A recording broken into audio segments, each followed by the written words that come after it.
പണി കിട്ടി മക്കളെ, നല്ല കിടിലം പണി കിട്ടി. ഇപ്രാവശ്യം എനിക്കല്ല കേട്ടോ, വേദയ്ക്കാണ് പണി കിട്ടിയത്. ഫുഡ് പോയിസൺ അടിച്ചു. വേറെ ഒന്നുമില്ല. ഇന്നലെ ആസാദ് വഴുതക്കാട് ബ്രെഡ് ഫാക്ടറിയിൽ നിന്നും ഒരു ചിക്കൻ ക്രോസൻറ്റ് അവൾ കഴിച്ചു. അത്രയും അവൾക്ക് ഓർമ്മയുള്ളൂ. ഇന്ന് രാവിലെ ആയപ്പോൾ ഛർദിലും പനിയും ഒക്കെ ആയിട്ട് ഹോസ്പിറ്റലിൽ ഒരു ഡ്രിപ്പ് ഇട്ട് കിടക്കാനായിട്ട് വന്നിരിക്കുക കേട്ടോ. എന്നിട്ട് കുട്ടിക്ക് നേരെയായോ? ഇല്ല, നല്ല ക്ഷീണവും നല്ല വയ്യായിക ഉണ്ട് കേട്ടോ. വൊമിറ്റിംഗ് ഒക്കെ നിന്നു, പക്ഷെ ആ ക്ഷീണം അങ്ങോട്ട് മാറുന്നില്ല. വേദ വല്ലാണ്ട് അങ്ങ് ടയേർഡായിപ്പോയി.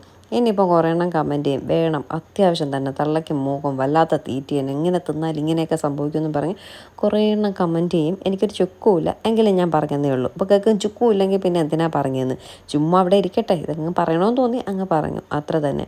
എന്തായാലും ട്രിപ്പൊക്കെ ഇട്ട് നേരെ വീട്ടിലേക്ക് പോവുകയാണ്. വീട്ടിൽ ചെന്നപ്പോഴേക്കും വേദയുടെ അമ്മൂമ്മയൊക്കെ വന്നായിരുന്നു. എന്താ കാര്യം എന്ന് വെച്ചാൽ വേദയുടെ ബർത്ത്ഡേ ആണിന്ന്.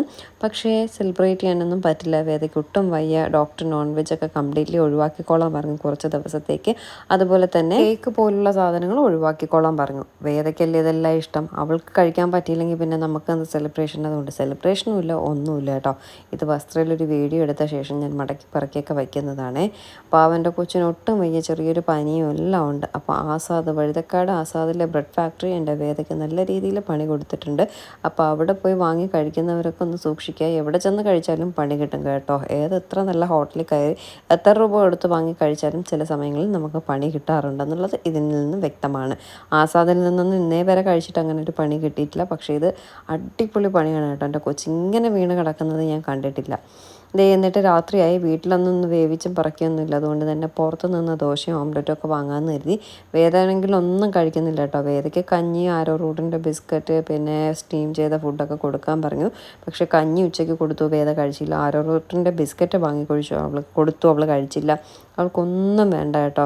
ഭയങ്കര ക്ഷീണം മാത്രം. സ്കൂളിൽ പോയ ആളാട്ടോ. സ്കൂളിൽ ചെന്നപ്പോൾ മിസ്സ് വിളിച്ചിട്ട് പറഞ്ഞു വേദയ്ക്ക് വൊമിറ്റ് ചെയ്യാൻ തോന്നുന്നുണ്ട്, ഒന്ന് വരാവോ, കൊണ്ടുപോവാമോ എന്ന് ചോദിച്ചു. അങ്ങനെയാണ് വേദയെ വന്ന് വിളിച്ചുകൊണ്ട് പോയത്. അതുവരെ അവൾ വൊമിറ്റ് ചെയ്തില്ല.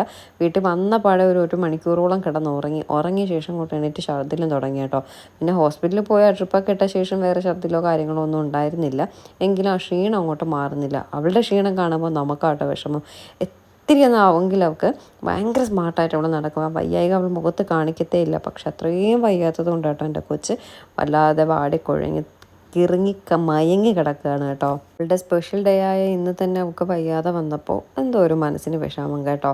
അവളുടെ ഡേ അല്ലായിരുന്നു ഇന്ന്. ഇപ്പോൾ അവളിങ്ങനെ വയ്യാതെ കിടക്കുമ്പോൾ നമുക്കെല്ലാവർക്കും മനസ്സിനൊരു വിഷമം. അത്രയേ ഉള്ളൂ ഇന്നത്തെ വിശേഷം.